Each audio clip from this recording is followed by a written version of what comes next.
So, very good morning, or good night, or good evening, wherever you are, to those who are live and attending this on the Zoom. Good morning, good evening, good afternoon to those of you catching up on YouTube. This is our 8th and final session for now on Mipam Rinpoche's Kenjuk, Penetrating the Ways of the Wise. And today we'll finish the first chapter, which is about the 5 aggregates. So we're doing this out of our great love for truth, our great love for all of our fellow sentient beings, which has materialized in our bodhisattva aspirations, our bodhisattva vow. And so let's spend a very precious, a very intense moment as I read the prayers of reminding ourselves of basically why we're alive, our most wonderful opportunity in this precious, precious human existence, to learn to love and care for ourselves and everybody.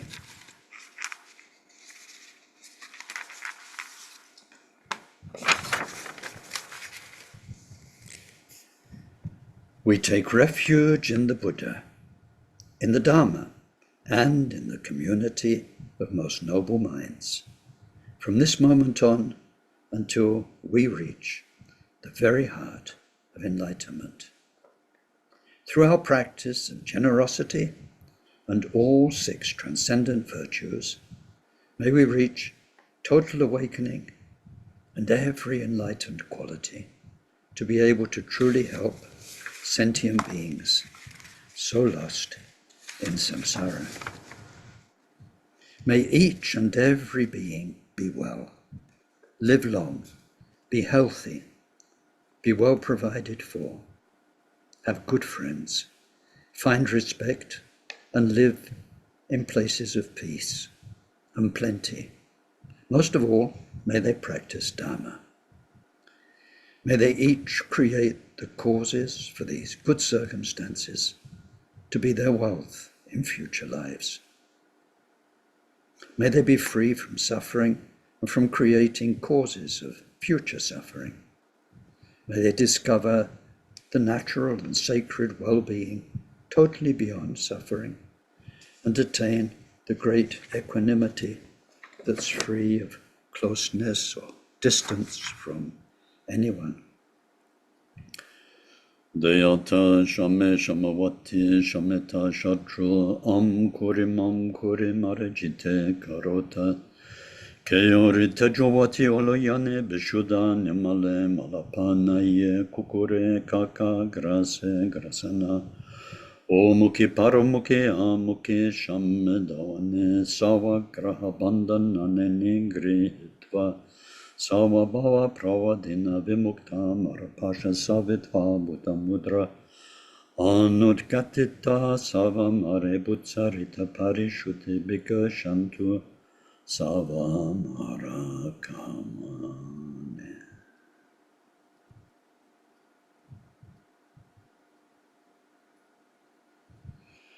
Glorious Guru, source of all blessing, ever present above our head, on lotus and moon seat, through your immense kindness, ever sustain us, that the accomplishments of body, speech, and mind flow from you, and we are one.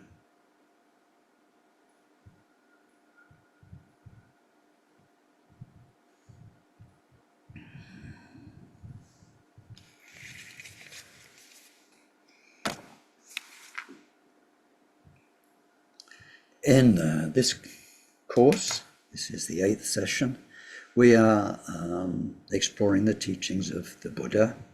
The Buddha taught in 2 main areas, Sutra in its most general sense, Sutra, and Tantra. In Sutra in its most general sense, there are the 3 baskets of teaching, Tripitaka, Sutra, Abhidharma, Vinaya. So we are focused now on the Abhidharma teachings, which are the Buddhist science of mind and matter. Of all the Abhidharma teachings given by the Buddha, but really not brought into an organized science until several centuries after the Buddha, by the great masters of Abhidharma who wrote their treatises, then of all those texts, we are focusing on a text written just over 100 years ago by the great master Mipam Rinpoche in Tibet, called Penetrating the Ways of the Wise. It's a text that's in three main parts: the good beginning, the good middle, the good end. The good beginning was the title, and the homage from Mipam Rinpoche. The good middle is where we are, and it has three main parts: 10 chapters of wisdom, 4 chapters about each one of the 4 wisdoms or vidyas, and then the 4 seals of Dharma, which enable us to authentically teach Dharma to others, if those 4 seals are there. So we're in the first main section, the 10 chapters of knowledge. We're in the first chapter, which is about the 5 aggregates. So far, in the aggregates, we studied form, and you remember that was mainly the 5 senses, their 5 objects, mind and its object. Then we studied feelings. Feelings was very simple: either feels good, feels not good, or no feeling. Very simple.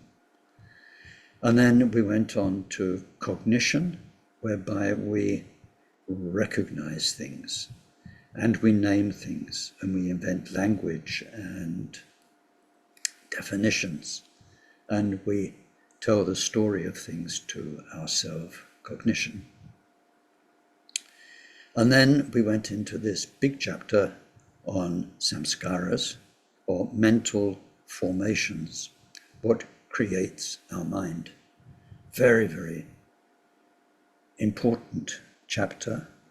And so it's what makes us, it's what made us who we are. Just now, our manipulation of the various things in the samskaras is making us what we will become.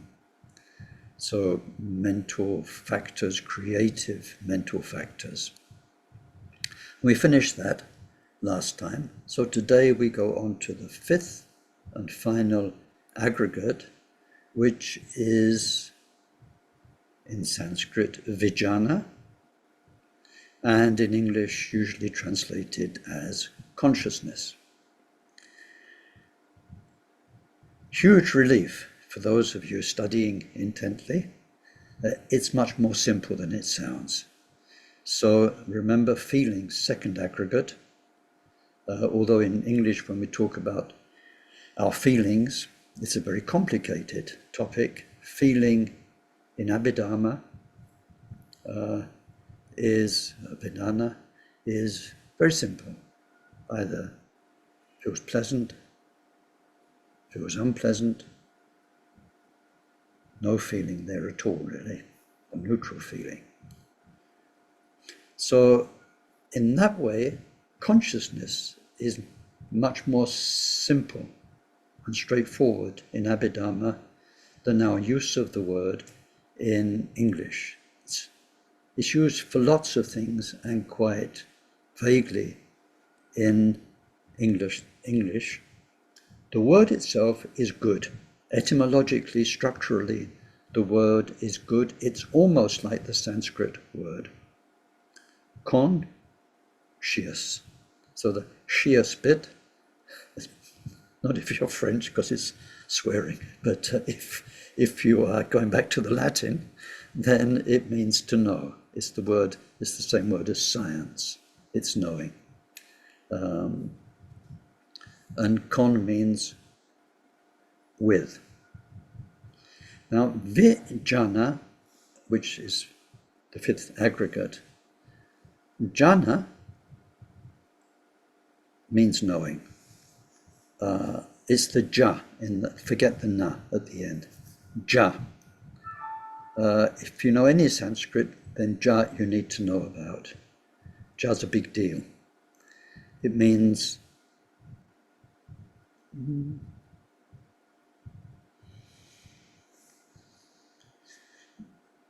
knowing isn't the best word, actually.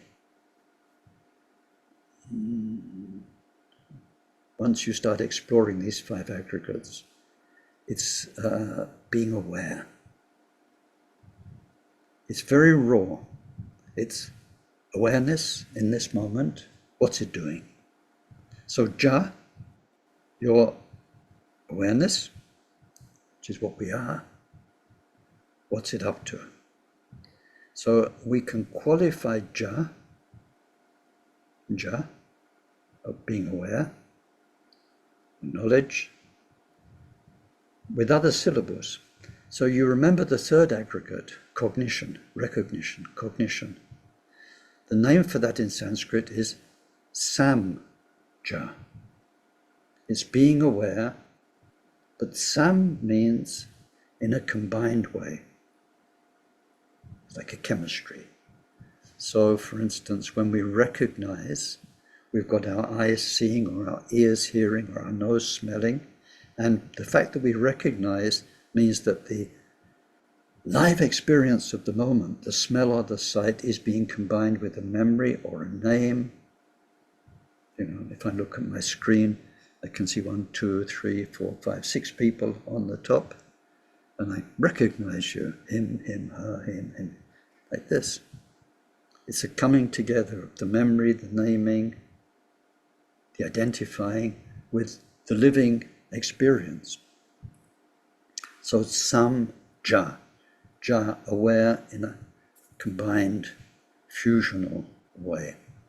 And then we have the word prajna, prajana, however it's pronounced various ways, which means wisdom, prajna, paramita, for instance. So there, ja, it's the same ja, but now with a pra on the front. Pranja, means best awareness. Best because it's true, it's accurate, not deluded awareness, but true awareness, praja. And then we get ja, na, jhana, which we translate as primordial wisdom, and there it's awareness of, there the na means, or it's interpreted as what always was, Buddha mind. So jhana is only ever used when we are Buddha mind, when we are aware of Buddha mind, not just aware of it, we are it, with its own inner self-awareness. Only ever used for that, jhana, primordial awareness, ja. And then by itself, ja does mean knowing, aware. So when it's vijnana, which is our 5th aggregate, the vi means specific, focused. It means like one part. And so and that's just what it is. It's when we are specifically aware. So consciousness, knowing, being aware, along with one part.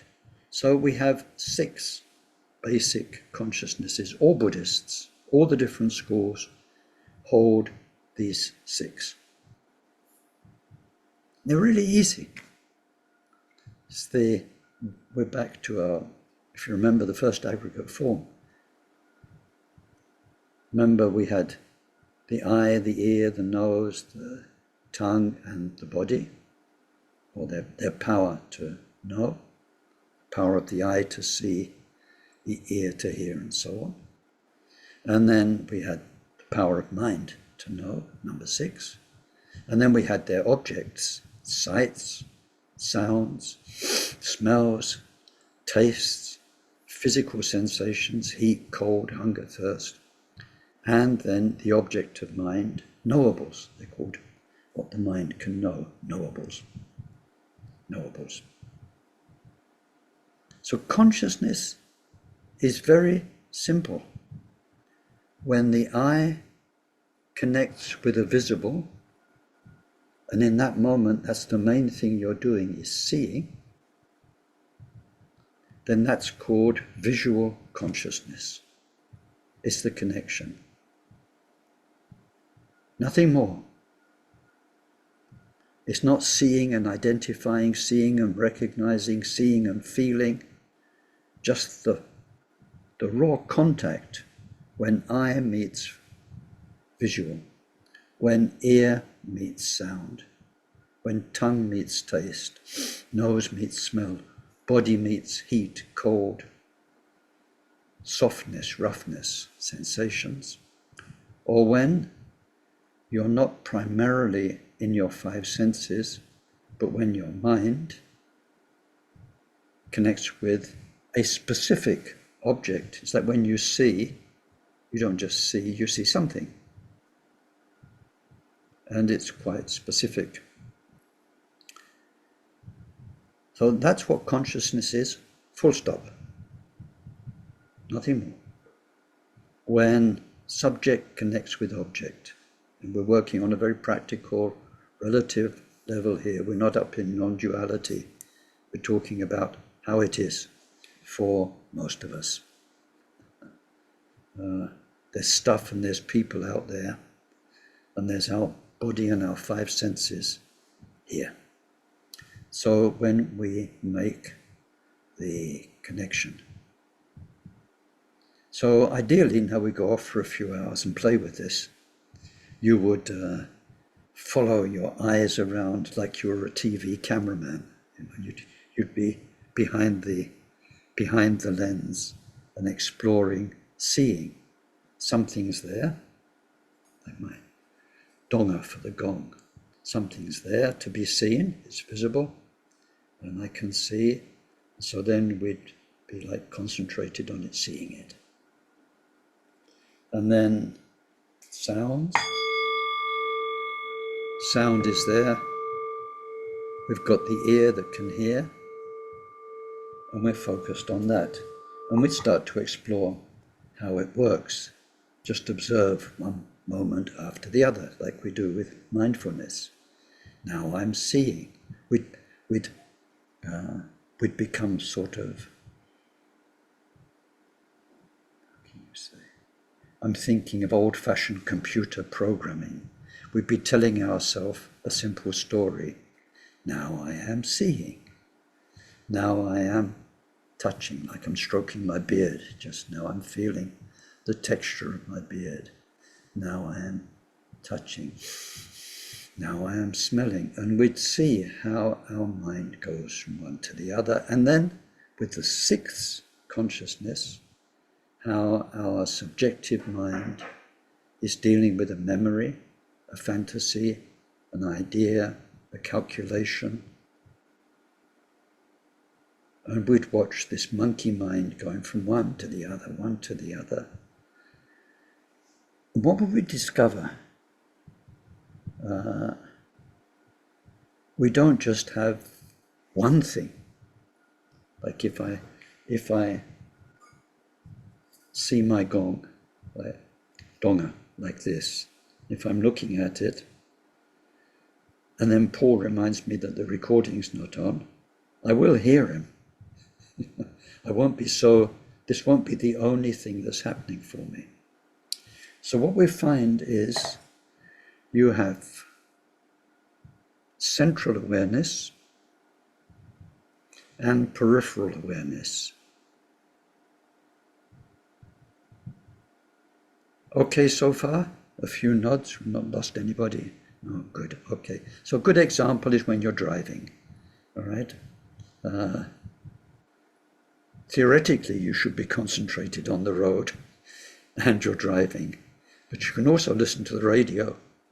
And sometimes if it's quite interesting on the radio, then the driving can go into the periphery. If you're a really experienced driver, I think you'll notice, but don't tell the cops, that a lot of your driving skill is peripheral, and you're driving along, but you're really working out what you're going to do when you get there, and you're thinking of this, and your mind is quite busy with other things, or you're singing along with the radio, or whatever it is.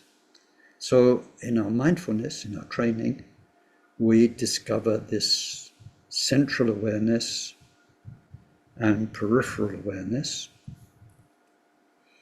And in fact, how often peripheral awareness comes and takes over. So we call that, if we're meditating, we call it distraction. You're supposed to be focused, but then something else comes in and carries you away. Very often, sixth consciousness, your mind. You think of something, an idea. And so anyway, we'd explore that. And with time, and especially as you become a good meditator, it will become fascinating, because you'll see how, for instance, in your meditation practice, you can time share. You're doing your sadhana, but at the same time, you're working out your shopping list or thinking of something else. And so you've got almost like two oscillating central awarenesses and a general peripheral awareness. Anyway, the point is, when the central awareness, that connection between subject and object, we call consciousness.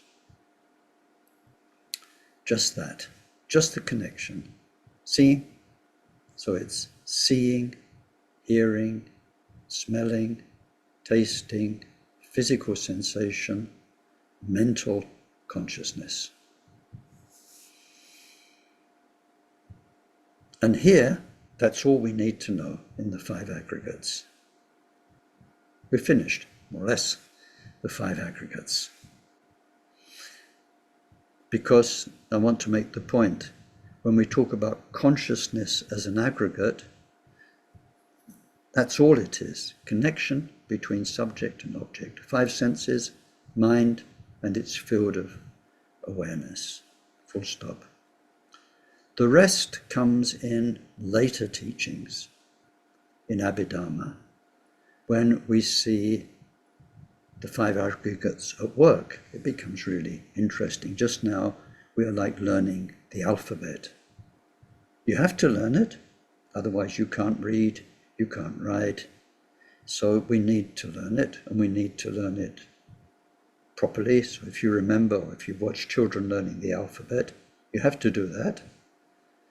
But then you can start putting it together. C-A-T, cat. Woo! You've got a word. And then you've got bigger words. Encyclopedia. E-N-C-Y-C-L-O. And then it varies depending if you've got the American or the English spelling. But anyway, encyclopedia. Then you have words after the alphabet. And once you have words, then you have language, nouns, adjectives, verbs. And you can use that. You can study. You can study literature, you can study science. And then you can become very, study the power of words in poetry, where a few words can do so much. But first, we do need to learn the alphabet simply and properly. So really the teaching on consciousness, the aggregate, is finished there. In Mipam's text, he does add something, so we'll do that, and then we can say we've really finished. Now, all Buddhists acknowledge 6 consciousnesses: seeing, hearing, smelling, tasting, touch, mind. Let's rephrase that and say that all Buddhists recognize 6 aspects of consciousness.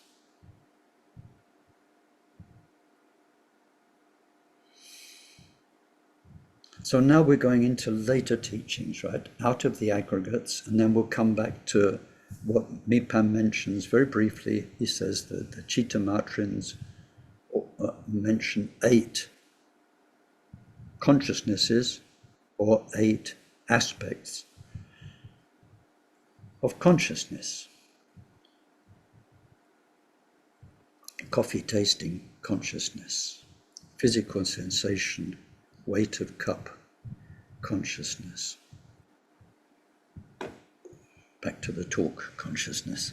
So now we're not in the aggregate section now, we're in explanations of how consciousness works, which comes in later chapters. So to do that, our teachers need to go back a bit. Use a hand and a forearm. The hand, very conveniently, has 5 fingers. So they're the 5 senses: seeing, hearing, smelling, tasting, touching, physical sensation, touch. And then the forearm is mental consciousness. Now, in particular, the higher part of the forearm here, this is mind, the subject. Now, the word for that very precisely is chitta in Sanskrit. This is chitta. This is the aware part, the receiver of consciousness. So this receiver of consciousness, the upper part of the forearm, has got 6 inputs.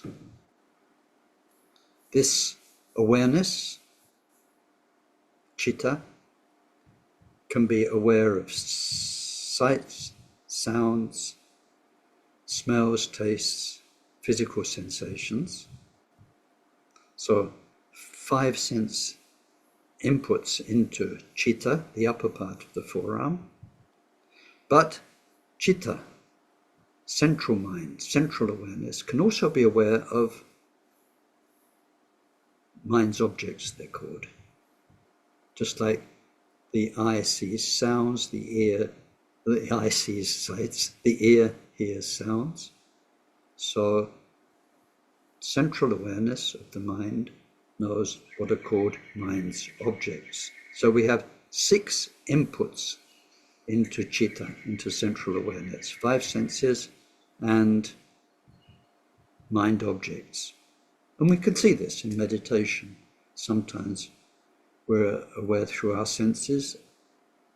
It probably varies with you. If it's me, I'm in my head a lot of the time. I would say I spend a majority of time in mind objects, ideas, thinking, memories, analysis, planning, all of these mind objects, mind working with its objects. Many of which we studied in the 4th aggregate, samskaras. So all Buddhists hold these 6 aspects of consciousness. You see, all of it feeds into chitta, mind here, all of it. So rather than it being 6 separate consciousnesses, it's 6 aspects of our awareness. These days it's so easy. We've got science, we've got brain science. So we know that when you are seeing, you are not seeing things, but you are, your brain is aware of your brain.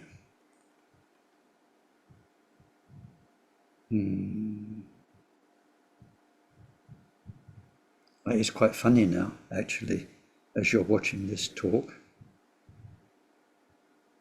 Are you seeing Ken? Or are you seeing your screen?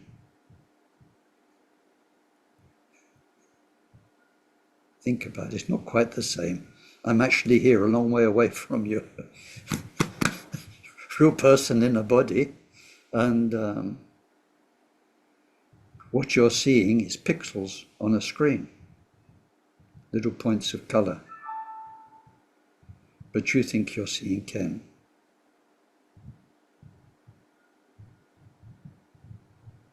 But are you seeing a screen? Not really. Light from the screen is coming to your eye. It's triggering the back of the eye, the rods and the cones. They're sending a nervous message. Well, that's what they used to say. I think science has changed with that. It's more like a pressure change in a pipe. But anyway, a nervous message to the visual cortex. And part of your brain, which is the knowing part, is aware of your visual, what's happening in your visual cortex, just like in the audio cortex. So the aware part of your brain is aware of another part of the brain, just like when you sleep and dream. So your eyes are shut, your ears are not listening to something in the room, but in your dream you're seeing people and they're talking to you, because your brain awareness part is experiencing memories triggering visual cortex and the other parts of the brain. So anyway, it's just an example, it's not an explanation. So you are not seeing Ken just now, you are seeing your screen, but even then you're not seeing your screen. Your brain is aware, being aware of your brain because of these mechanisms. So it's very valid, the point I'm making. You can go and think about it. Rather than saying 6 consciousnesses, is 6 aspects of consciousness, of awareness, of consciousness. So all Buddhists have those, but then the Chittamatrans have 8. Ooh, did they find 2 things that the others haven't found? You know, another couple of senses, or what? No. So, and not just them. In Vajrayana, then Mahamudra, Dzogchen, quite a lot of people have kidnapped their ideas, they've changed it a tiny, tiny bit. But basically, the 8 aspects of consciousness is a super, super model of what goes on in our mind. It's really so practically useful. 8. Yeah, you can do 8 with fingers. Good. That's right, yeah. So what happens? Well, basically, they take 6th consciousness, number 6, which is mental consciousness, and they say within mental consciousness, there are 2 things which are so, 2 qualities, not other things, not other than the 6th consciousness. There are 2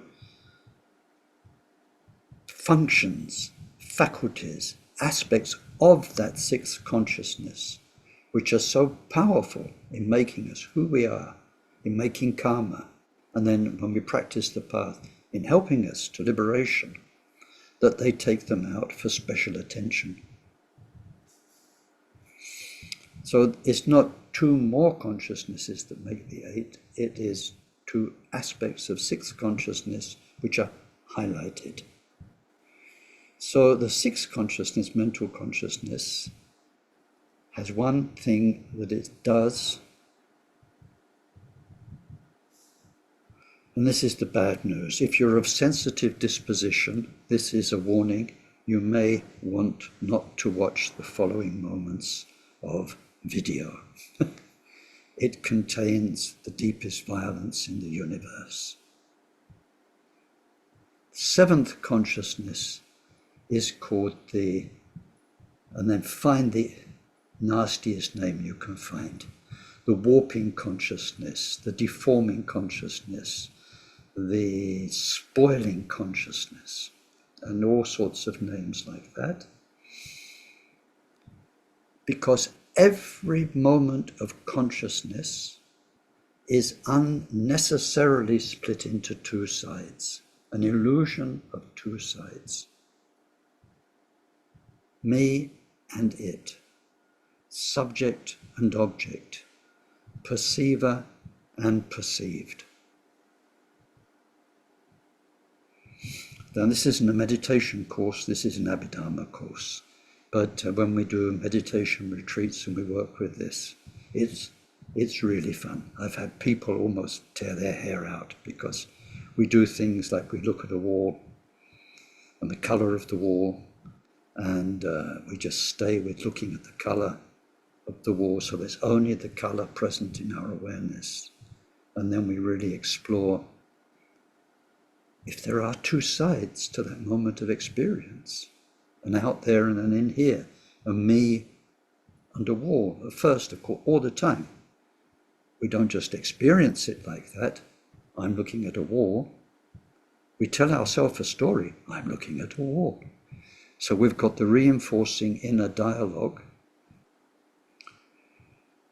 which is dualistic thinking. And we have the actual split into two sides, which is called the dualistic split, which isn't the same thing. The dualistic thinking is the easy one to get rid of, because we can tell ourselves Buddhist thinking. Oh, no subject, no object. It's sort of, there's just the green of the wall, yellow, just green. Blue doesn't have an inside and outside, a here and a there. Well, that kind of thing. We can tell ourselves the story.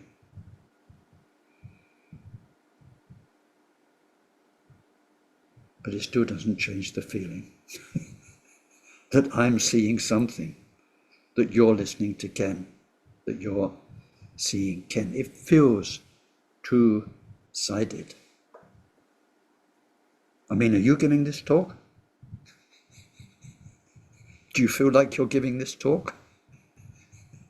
Or do you feel like you're listening to this talk? Right.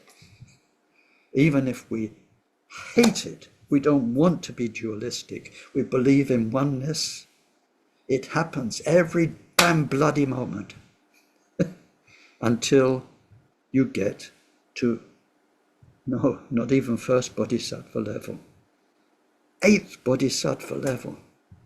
Whew, that's a long way off. We've got a lot of work to do before we get there.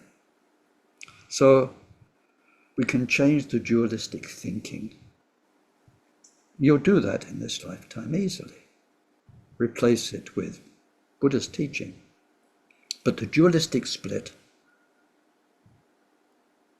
is there.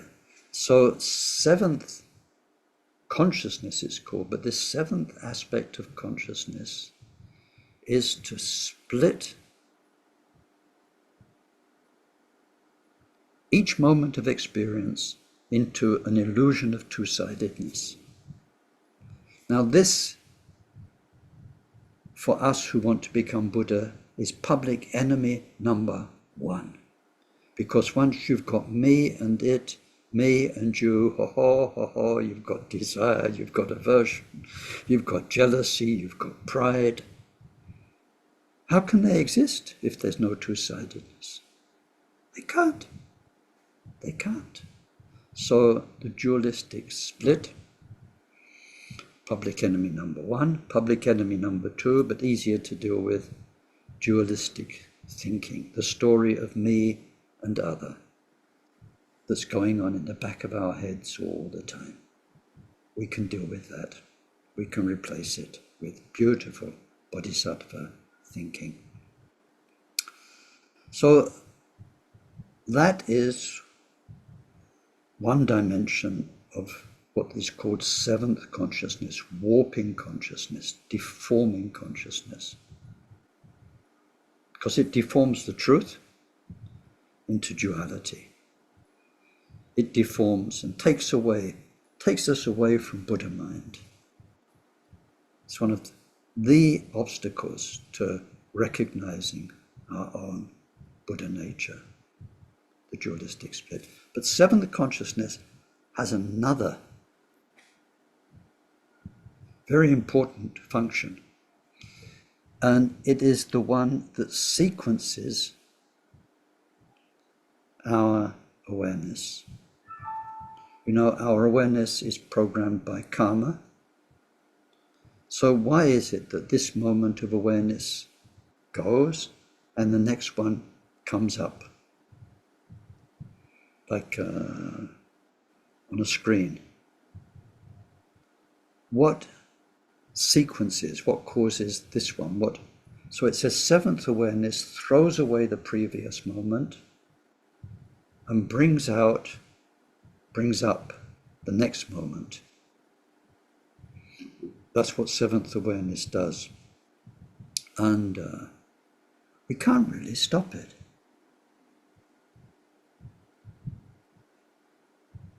So for most people, they're living life determined by their past life karma.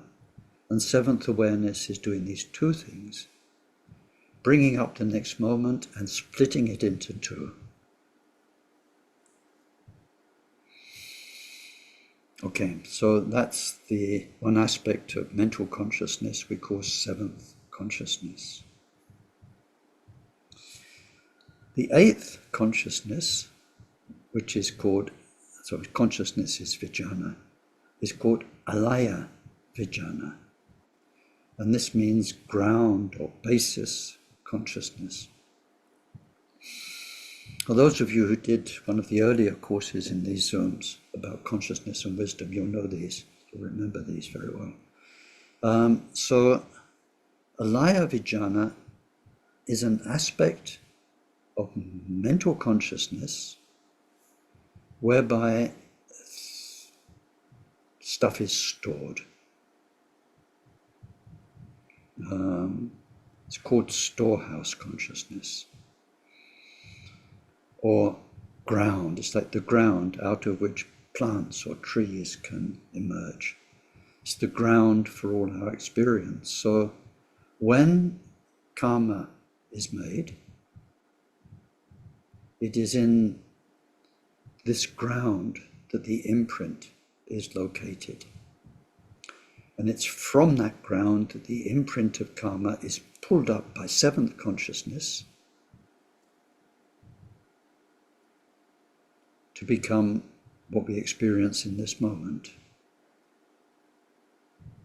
So this storehouse consciousness is like where all of your karma that you still carry is stored. All of your potential for being somebody. Being somebody means you feel like an experiencer of the world as it manifests to you.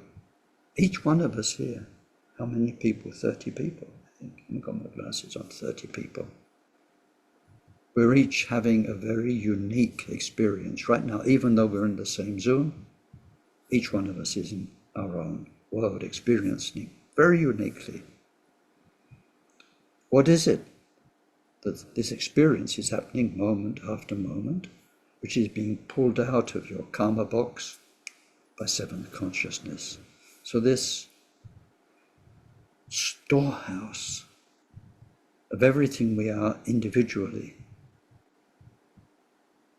is so obviously there.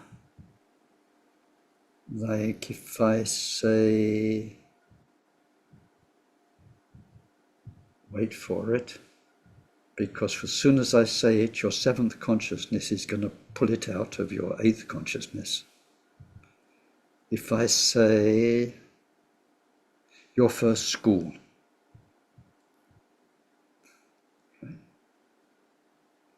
Did you remember anything, or have you totally forgotten? Some images came up, some memory came up, something came up. Where did it come from? Where did it come from? If only we could find it, like where you store furniture, these places where you can have storage, 50,000 cubic meters of karmic storage, and you can go in there and sort it out, see what you've got, see what next life's going to be, the life after that. Even terrific meditators can't go in there and explore it. But it's so obviously there, because as soon as I said first school came out of nowhere. And sometimes it is very powerful, because some memories trigger past lives. Let me give you one, very simple one, and with apologies to the vegans and vegetarians among you, because there was a time I was vegetarian most of the time, but when I was with Tibetans and traveling and eating meat, I'd eat meat with them because it just made life an awful lot easier. So the first time I ate dried yak meat, as soon as it's quite hard, it's like, it's dried meat. So you suck it and the flavor comes through. And the first thing I said was, oh, this is just like the dried yak meat of my childhood. And then I thought, you never had dried yak meat when you were a kid. People didn't even know yaks existed in the part of London where I lived. If you'd have asked anyone what's a yak, they wouldn't have known. But the memory, which must have been from a past life, I mean, it was so, oh, wow, this is just how I remember it. Just like Mom used to make kind of memory. And then this happens, not with simple, insignificant things like that, but sometimes in people's meditation practice, past life is awakened. And that's a huge thing. There's a phrase, I think it's in Trungpa Rinpoche's writing, the floodgates of memory are opened. But anyway, it's only to illustrate a process. A trigger pulls something out. So let me give you a funny image. It's actually my own. It's how it is for me in the insanity of Ken's mind, right? Seventh consciousness is like a joker, wearing a traditional clown's outfit with a long hat with a bell on the end and crisscross patterns and ha ha ha. And it's all the time jumping in the box and pulling out the next thing, and pushing away the last thing and pulling out the next thing, throwing away the last thing, non-stop, every 64th of a second. Non-stop throughout your entire life. Well, we've all been looking for an endless supply of energy in the cosmos. Seventh consciousness has it. All the time, non-stop. Past moment gone, pull out the next one. So it's like, wah, joker. And if you meditate, you'll want to punch this joker on the nose because you're trying to concentrate on one thing. And then this distracted, habitual mind comes and takes you here, takes you there. So the joker's pulling things out of a box. That box is alaya vijnana. It's all the potential of your mind consciousness, anything that's possible for you to experience through all of your past is in alaya vijnana, storehouse consciousness. So it's called storehouse consciousness because it's a function of sixth consciousness, but it's not something else. And like I said, you can't go there. It's not a thing in its own right. It's an aspect of sixth consciousness. These two aspects, the fact of what can come up through our karma, out of alaya vijnana, how it's split into, and then how that dualistic moment is led on to the next moment, and that leads on to the next moment. It's very important. It's very important in the way we live our samsara. It's very important in the way we untangle our samsara. disentangle our samsara to reach enlightenment. So I hope that's helpful in understanding the 6 or 8 consciousnesses. If we just, let's say, if this was a DVD that you bought, what I just told you about the 8 consciousnesses, that's a bonus feature. It's not really in the 5 aggregates as such. It's a bonus. But let's go to the text now, because I think there's probably a few words of our text to clear up.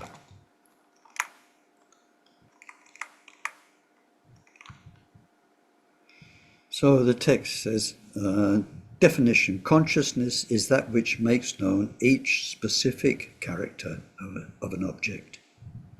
Then we get the list, 6, visual, audio, olfactive, gustative, physical and mental. So olfactive, smelling, gustative, tasting, gustative. So this ranges from knowledge of form through whatever intelligence is generated because of the eye faculty of a subjective condition,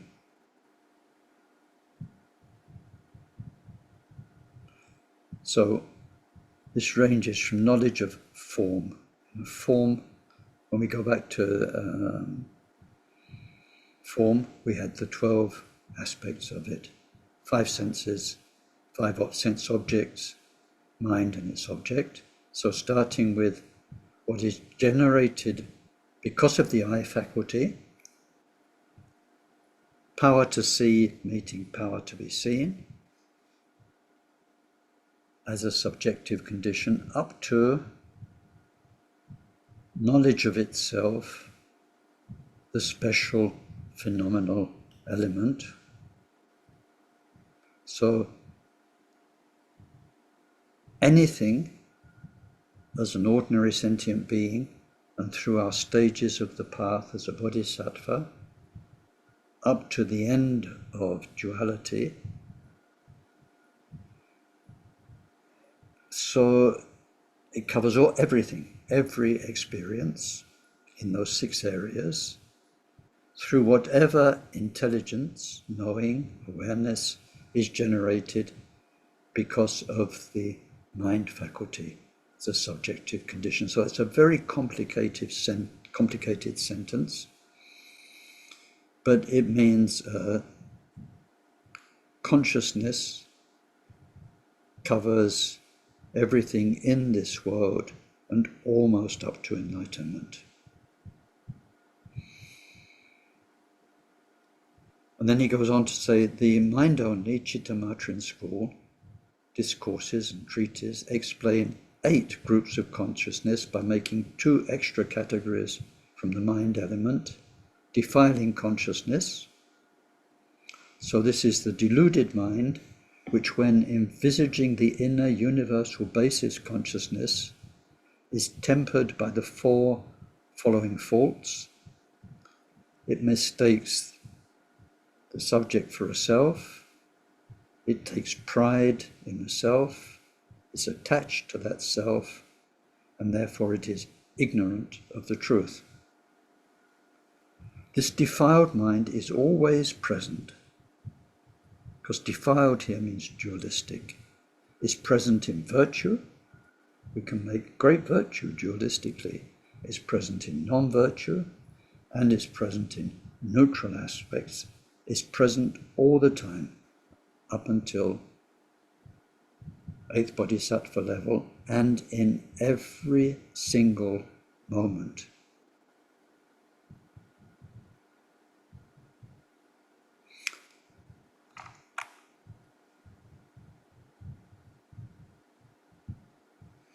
So although we talk about defiling and pride and attachment, what you've got to do as time goes by, as the years go by, or as the months, weeks go by, or if you're bright, as the next few seconds go by, depending on how sharp you are.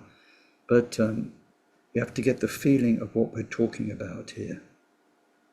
It's happening all the time. It's a dualistic split. So it feels like a this side, and this side feels like me. That's normal for us. I mean, if this side felt like somebody else, that would be weird. So it's very normal that this side, subject, feels like me. And then when it talks about pride, which is ngajal in Tibetan, it's not pride, the mind poison we had in the samskaras, because this is happening every moment. If that was the case, if it was that sort of pride, there'd be no way out. Every moment we'd have the non-virtue of pride. Finished. We don't. When it says ngajal, which we translate as pride, it means you identify, you associate. And in other more complicated teachings, we study what this identifying means. We identify with groups, we identify with sexuality, a male, a female, or all the possibilities of that. This ngajal means identify. So there is subject-object. The subject-object feels like me, and there's a kind of comfort feeling in this notion of identifying. It's at home. If I was Trungpa Rinpoche writing the Trungpa Rinpoche style, I'd say, this is your old comfortable armchair at home. You know, when you sit into it, or maybe your memory foam mattress on your bed, you know, when you go into it, it is comfortable. This is the ngajal part. When that, and how do you know it? When it's threatened. When your comfort is threatened, then you'll see what this ngajal, association, identification, means. So this defiling consciousness has that every moment. Whether we are practicing virtue, practicing non-virtue, it is in itself karmically neutral. Karmically neutral, it doesn't make harmful karma, but it does constitute a blockage to enlightenment. See, it's not harmful karma. It's not bringing you a future life of suffering, but it's excluding you from Buddha mind. The difference between the Shravaka path and the Bodhisattva's path is in dealing with this seventh defiling consciousness. Okay, so let's go back to Mipam's text. It says it's present all the time, except when the path of realization has been achieved, when one's in the balanced penetration of cessation, and when one is on the level beyond training. So this makes sense when we look in the detailed teachings of the 5 stages of the path. If you don't know those, it won't make much sense. The first part, just to be clear, it says, when the path of realization has been achieved. Yes. Yes and no. So, if we're not... So we're going into areas of other teachings which will be familiar to some of you and not yet familiar to others of you. So I don't want to go too much and just be talking blah, blah, blah, blah, blah. That doesn't mean a thing to most people. But when we look at the stages of the path, stage of accumulation, stage of fusion or junction, in those we're still in one life, in one body, reincarnated. Stage of insight, our mind has gone beyond the power of incarnation, even if it's incarnated. That's the first bodhisattva level. There are 9 more bodhisattva levels called the path of, or the stage of realization. Buddha mind is real for us, made real, realized, made real. That's true. So we've got bodhisattva levels 2 to 10. Now, in those levels, it says here that the defiling consciousness is not present. So in levels 2 through to 7 included, it's present but powerless. Your basic state is Buddha mind, but the old duality is still kind of there through the power of habit. The dualistic split is there. The sequencing factor is not so much there.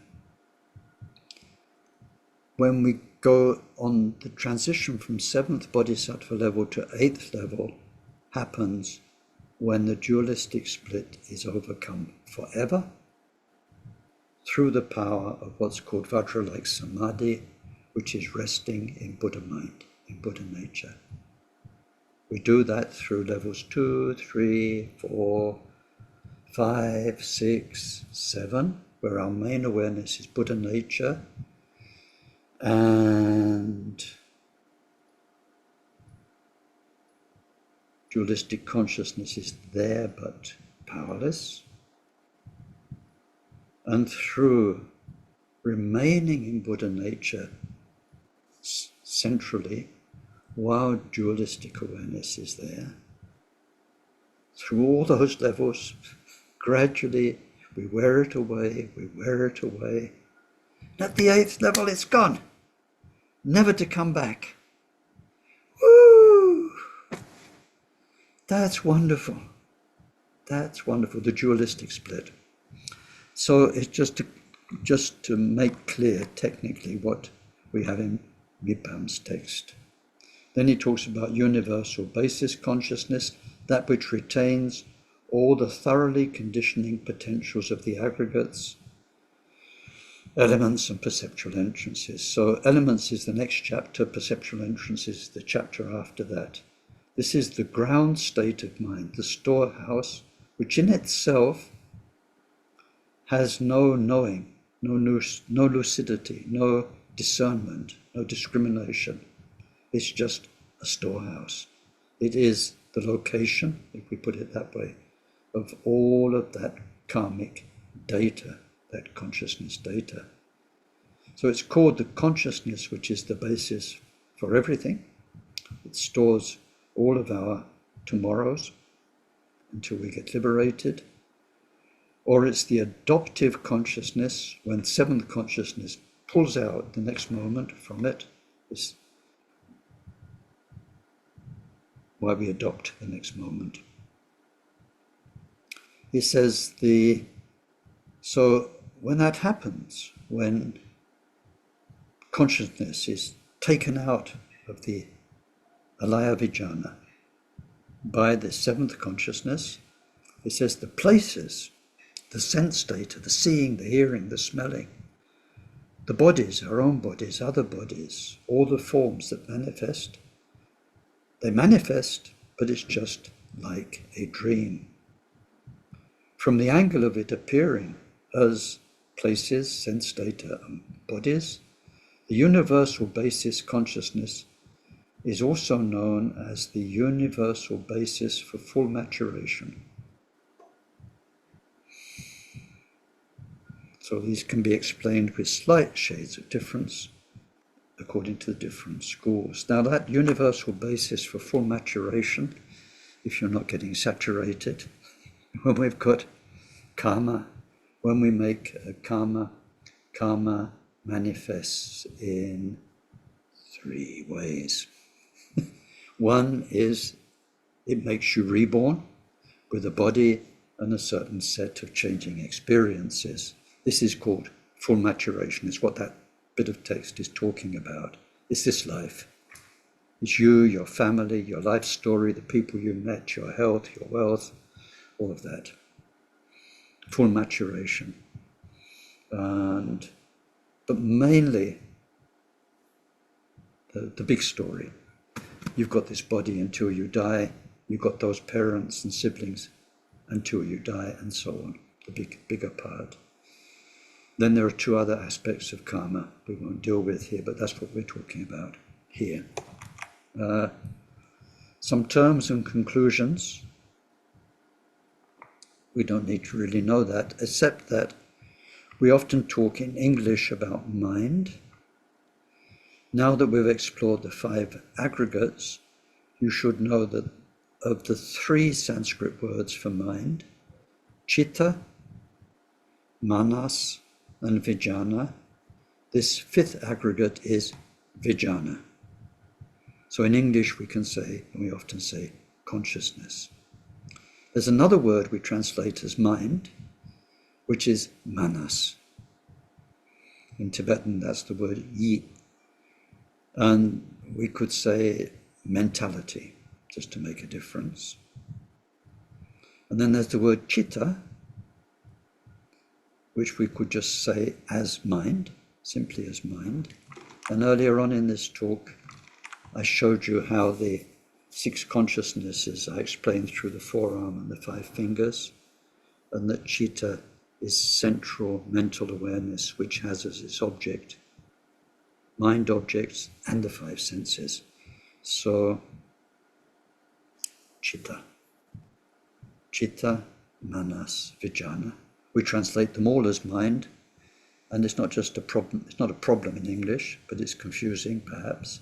Even in Tibetan, although there were 3 terms, when lamas talk roughly, not giving Abhidharma teachings, but just talking about mind, then they can use any one of those 3. So that's quite confusing. So there we are. We've done the 5 aggregates. We've got our ABC for the coming chapters in the Abhidharma teachings, where it gets interesting. Now we see how, now we've defined these basic components, how they trigger each other, what happens when they come together, how they make suffering, how they make liberation, how we can take control of these things. Now, as I said in this DVD of a teaching, you had added bonuses, so the Chittamatrin view was one added bonus. I was going to do 2 more, but there's not the time. But while we're with the Chittamatrins, and this is a kind of a link to the next course, starting next weekend, when we start looking at views of the different schools, then let's see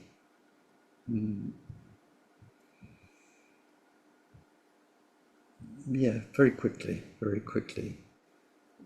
how they present consciousness. So now, rather than saying 8 consciousnesses, 8 aspects of consciousness. So, conscious. In every moment, there are 3 dimensions to what's happening. So we've just seen. So we have a moment, we're mainly seeing with peripheral awareness, we're mainly hearing with peripheral awareness, we're mainly thinking about something with peripheral awareness. Mind you, if you're really thinking about something intensely, you might not even notice that your soup's burning on the stove and that the pan's caught fire. But anyway, so that's happening. That's our basic Abhidharma consciousness just now. But also what's happening are these three dimensions. First of all, according to the Buddha's teaching, you're in this moment. How did you end up here? You're in a Ken Holmes teaching? Good God, what karma have you got? Why, why aren't you out kite surfing? Or if you're going to do a teaching, why aren't you with the Dalai Lama? Or you ended up here talking about aggregates and blah, blah, blah, blah, blah, lots of stuff about the aggregates. Why? Sorry, baby, it's your karma. Why do you have that karma? Why do you have that karma? Oh, it's a long story. It goes back to your past life. So the fact that all of your past and past lives led you up to this point of being here with me is called dependent. Interdependence caused this moment. The power of karma, this moment depends on so many things you did in the past. Another way of translating this term dependent is it doesn't depend on you. You can't change it. So we are pretty powerless in this aspect. Karma comes on screen. We meet circumstances, people, good health, ill health, fortune, poverty, and so on and so on. Our past karma in the eighth consciousness storehouse, brought on by the seventh karma, that depends on our history. We can't do it very much to change it, except in the long term. But just now, boop, it's there in this moment. Dependent aspect. That is called paratantra in the Sanskrit. Paratantra. Like tantra, but paratantra. It's part of our mind stream. Another aspect in this moment is how we are relating to what karma brought on screen in this moment. How we're translating it. How cognition, our third aggregate, is translating it, recognizing it, telling us a story about it. Oh, here's Ken again, boring. Why doesn't he say less words, better words that we can get in just like that, rather than rabbit, rabbit, rabbit, rabbit, rabbit? So you're kind of projecting, or you're projecting, Ken, he's incredible. Wow, or whatever. There's a kind of a thing, or maybe nothing to do with Ken, but Dharma. And you're thinking, this is like the nectar I've been wanting to hear, and you're telling yourself an appreciative story. Or maybe not an appreciative story. I've heard this 5 times now, 10 times. Taisitupa did a better job. Whatever. You are relating in a projecting, interpreting, subjective way. Now, unlike what we looked at just now, determined by karma, where you don't have much choice, this is where all the Dharma teachings are operative. We can change how we project onto the moment, how we interpret it, how we see it. We can change hell into heaven if we know how. So that part is called parikalpita in Sanskrit, and it's translated, it means imagined. It's the imagined in the sense of our mind's power of imagery to tell ourselves a story. It's like I saw on the news yesterday, the news headlines. It's some supermodel who's been arrested in Great Britain, right? So I had a big picture of her, and she's had this lip job done, okay, with kind of huge lips where they put silicone in their lips and they kind of look like a goldfish. So she obviously did that to look beautiful. And lots of people get it done to look beautiful. The first thing I thought was, oh my goodness, it's so ugly.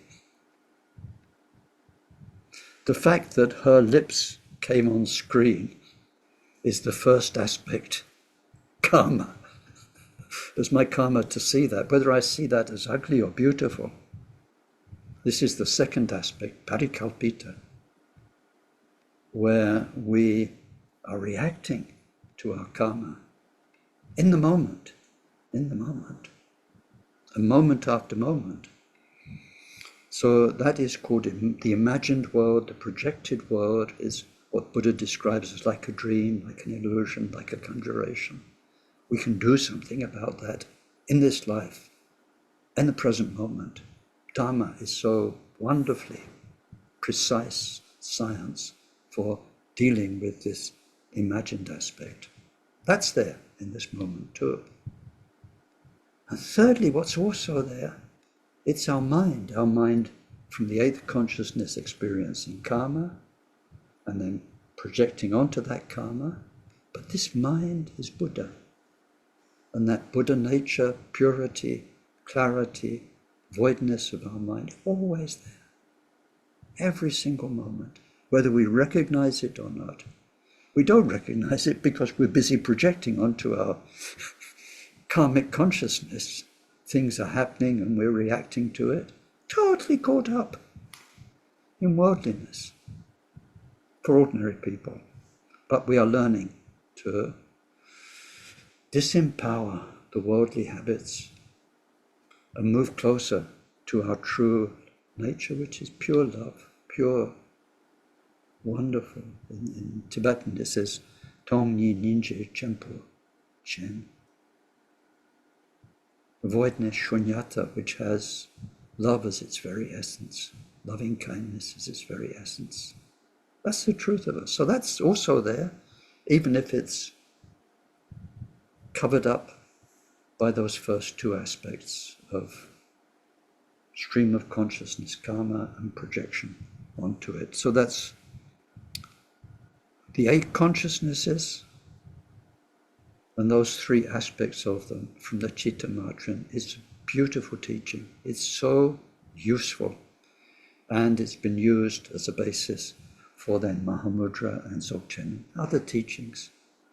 So while we were talking of consciousness, I thought I'd do this. And then for those of you who did our Bardo course, 6 Bardos, then you'll know that that's another way of looking at consciousness, of just very different times of our lives, very different, what can you call it, experience of consciousness. It's just not the same. We have waking state, dream, profound shunyata meditation while we're alive, dying consciousness as this body dies, clarity consciousness the moment our mind wakes up after death, and then becoming consciousness. The quality of consciousness is so different in those. And there aren't 7, there aren't 8, but the whole fiber, the whole field, the whole nature. So we can experience two things, dream and waking state. If you do lucid dreaming, you can change your dreams.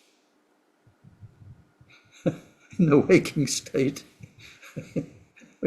we can't do much to change it. Otherwise, we could stop the wars. In a dream, there could be a war. If you can do lucid dreaming, control your mind, it all becomes peace. Everyone's hugging each other, helping each other. In the waking state, we have very different consciousness of group karma. So different. Just think of the difference between dream state and waking state. So different.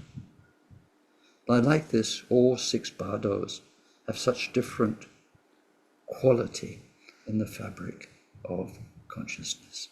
So we'll finish there for today, and we've finished this first adventure into Mipam Rinpoche's Kinjuk, and we'll come back from time to time and do another chapter and another chapter.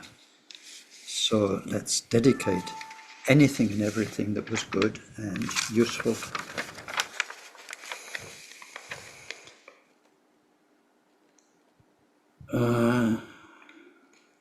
Then today I'd like to do a very special dedication for my friend Vicky Williams, who died yesterday morning, and a very wonderful Dharma person, Mahamudra person. So just now she's changing consciousness, and we wish her all very, very, very well. May whatever virtue was created by this session contribute to the state of omniscience being attained by the main enemy, mind's defilements, being completely defeated. Through that, may each and every sentient being become freed from the ocean of existence, troubled by its waves of rebirth, aging, sickness, and death. May this precious bodhicitta arise in those in whom it's not arisen. May its development know no setbacks. May it always increase ever more and more and more. Through this virtue, may we quickly achieve Mahamudra and establish every single sentient being in that same accomplishment.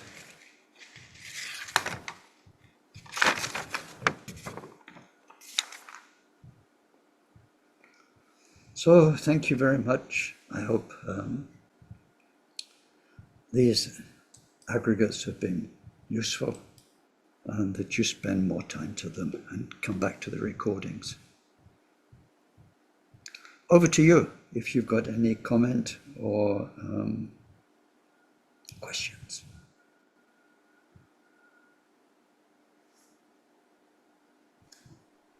Ken, could I ask, please? It's Susan here. Hi, Susan. Yeah. Hi. When you were talking about, have I got the word right, Naja, this comfy armchair that we exist in, what is the difference between that and what we call ego? Between Vijnana? Yeah. No, was it Vijnana? No, you were describing the sense of ourself. I think you used Chogyam Rung. Calling it this sort of comfy old armchair where we're content with our what we perceive as ourself. Yeah, they're intertwined. With the 5 aggregates, we are looking very technically, precisely, and moment by moment. It's a very fine analysis. It's a bit like, in physics, you can split things down to a millionth of a second and subatomic particles to see what's, in a way, really going on. So when we look at 7th consciousness, it is happening every moment until we reach 8th bodhisattva level. It's happening every moment, every moment. Mm-hmm. So when it described those 4 qualities of a sense of this side, a sense of I, a sense of pride in terms of identity, then it's saying that's there. It's quite raw. When we talk about, and that's the dualistic split happening every moment. When we discuss ego and getting rid of ego and all the rest of that, we're zooming out from the subatomic particles in the millionth of a second to life as it appears to us on our regular level. So then ego is not the dualistic split, but it's the dualistic thinking, where we don't just feel like this side, but as life has gone by, we've told ourselves the story of Susan, the story of Ken, and we identify with that story. So it's the same thing. It's a question of this side is me, and this is how I identify with so many aspects, like I'm a Scot, I'm an Englishman, I'm a this, I'm a that. But we've kind of solidified it into a story. Yeah. Otherwise, but it's the same. It's a similar thing. But the good thing about the story and our level of understanding things is that we can start working with that. The gross things of ego, the way people are very ego-centered or less ego-centered, we can work with that from day one. Other aspects you can only work on once you've meditated, done quite a bit of shamatha. You're much more aware of what goes on in your mind moment by moment, rather than just generally who you are. And then we can work on that. And as we do progress, and especially when we reach the bodhisattva levels, then we are much closer to working literally moment by moment. And it's going finely in there. It's like those surgeons who use microscopes and incredible tools to do microsurgery. Thank you very much, Ken. That makes perfect sense. Thanks. Great. But people should be honest. Sometimes I ask, did that answer your question? And when people say sort of, then it means no, really. And I targeted the wrong thing.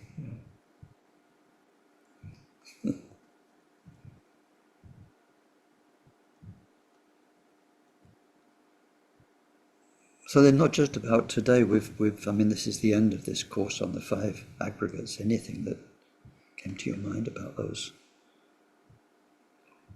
Can I have a quick question? Hi, Jenny.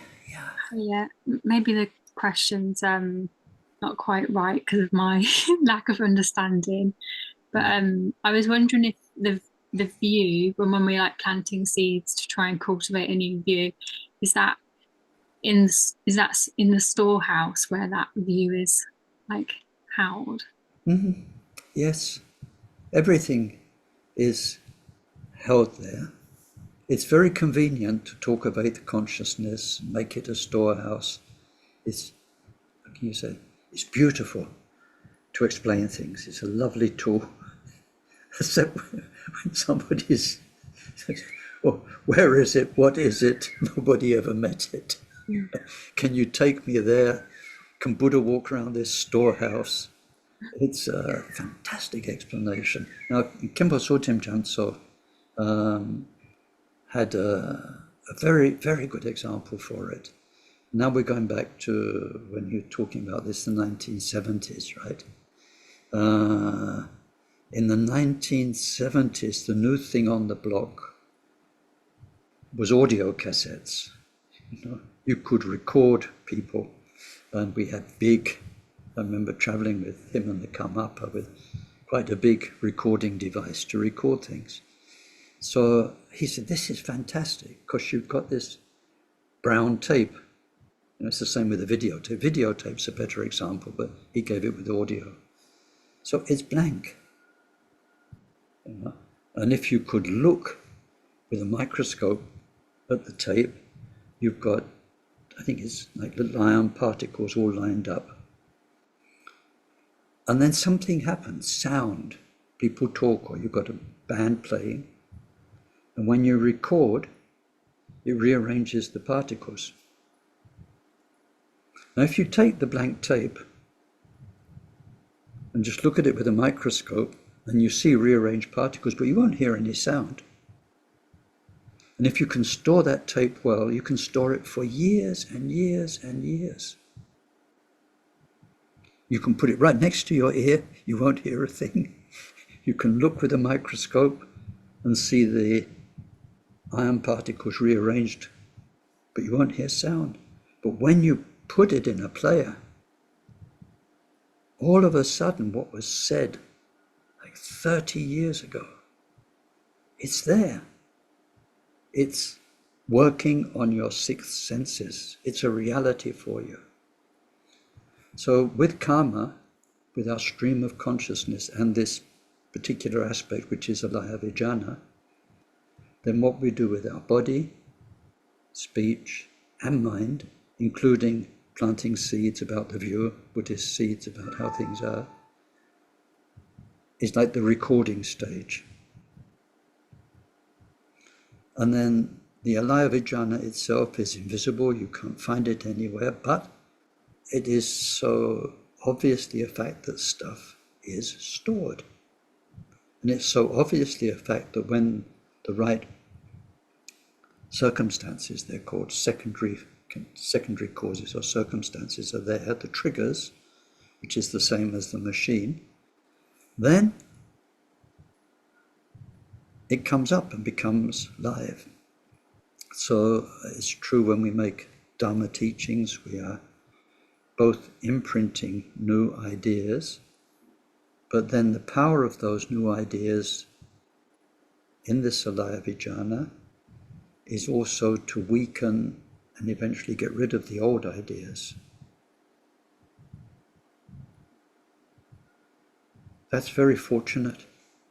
Otherwise, our alaya vijnana would be filled up with hundreds of thousands of lifetimes of ideas and imprints. Whew. It would be unbearable, but there's nowhere else to go. So fortunately, it's not like that. It's very important for purification practice. If we do Vajrasattva practice and other purification, what are we doing? We are trying whatever is uncomfortable and pain-producing and suffering-producing for the future in our alaya vijnana. We can influence it, weaken it, and replace it gradually.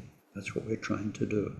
So mind imprints, thinking, philosophy, attitudes, the view, and then speech imprints, what we say, and body imprints, how the physical reality we're in and what we do with our body imprints it.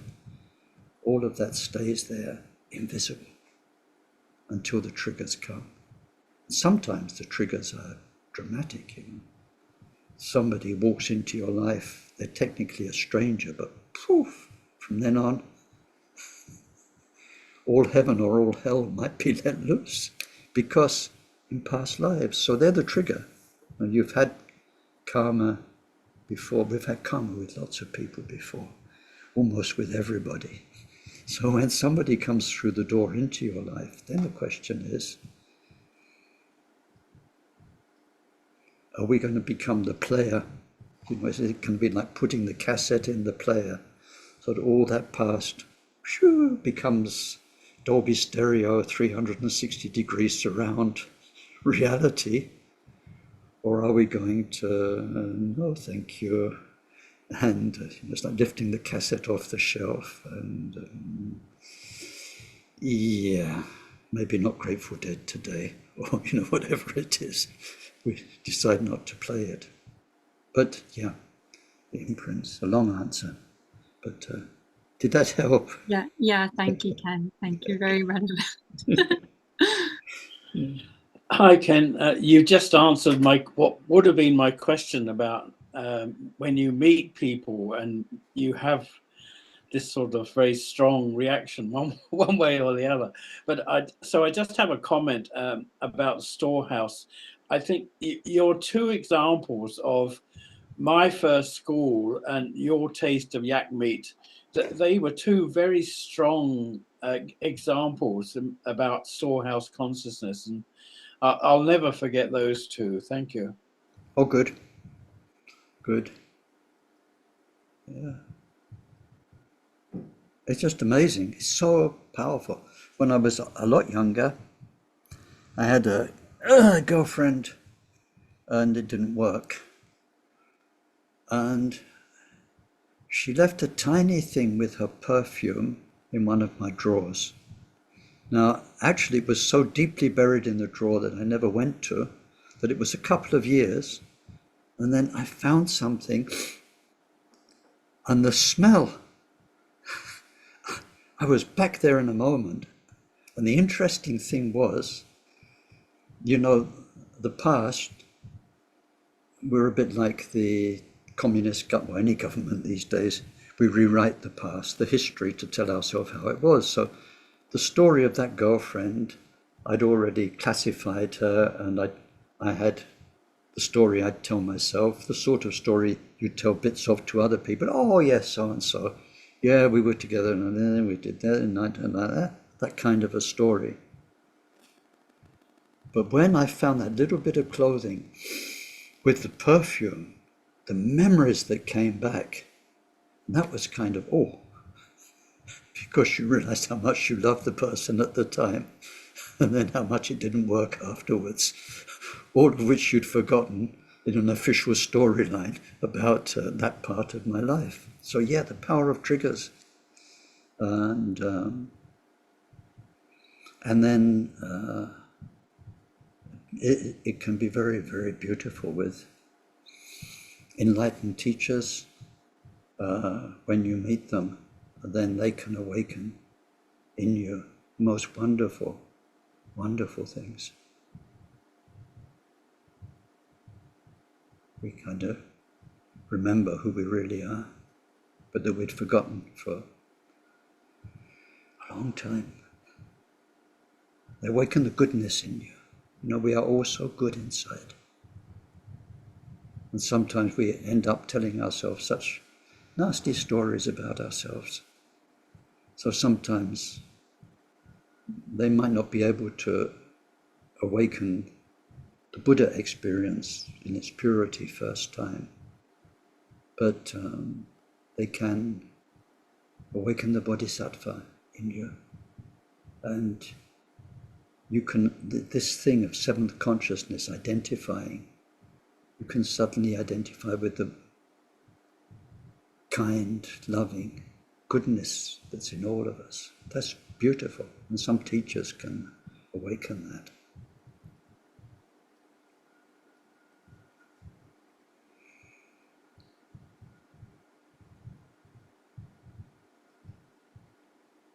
Does this silence mean that we're all going to whatever we're going to in our part of the world, lunch or bed or... Yes. Hi, Ken. Hi, Myron. Hi. I have a question about cremations. Yeah. I have Kempo's going to be cremated on the 19th. And I'm wondering what the value of me going there would be, what the experience is. Sometimes people say there's a display of miracles. What do you think? Yeah, sometimes that happens, but I think that for me, the most important thing about these Lama cremations is that you are together there with your Sangha, who embody what Khenpo was. You know, what he was what was inside the Sangha, and through the power of your connections, you know, and strengthening that connection for future lives, because he'll be back in the next another life. I think that is the real value. Whether those kind of signs that people look for, rainbows, eagles circling, and this kind of thing, Tibetans get very big over those what they call auspicious coincidences and so on, or auspicious signs. Yeah, that can happen, but it's a funny thing. It's a funny thing because really enlightened teachers don't need to go through 49 days of Bardo, and Bardo doesn't need to be 49 days anyway. It can be 3 days, 7 days, anything up to 49 days. So the fact they do prayers for so many days, keep the body maybe cremated on an auspicious astrological day and so on, is really for the public, and to show a great respect, and it's a demonstration. But whereas 49 days prayers might be very helpful for the likes of us, for the likes of Khenpo or an enlightened master, they don't need it. They don't need They don't need one bit of it. So all of that ceremonial is really for the benefit of those who are left in different ways. And I think if you can afford it and you've got the time, you can go there. It's probably going to be a very special moment. Okay.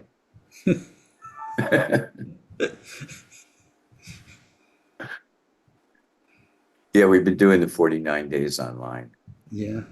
And then singing a lot of Milarepa songs and doing his, it's funny because he's already gone, in a sense, gone, but he's more like dissolved. And his mind now is like space. It's always been like space, but now it's free of the obstacle of having a body. Yeah. He's immediately in touch. Just like if you're in space and his mind is space, then it's easy to merge your mind with the guru. Exactly. And then that's my benefit. It's not, you're right. It's for, when I merge my mind with the guru, it's for my benefit, not for Khenpo's benefit. Except it makes him very happy. And so that's good too. Yeah.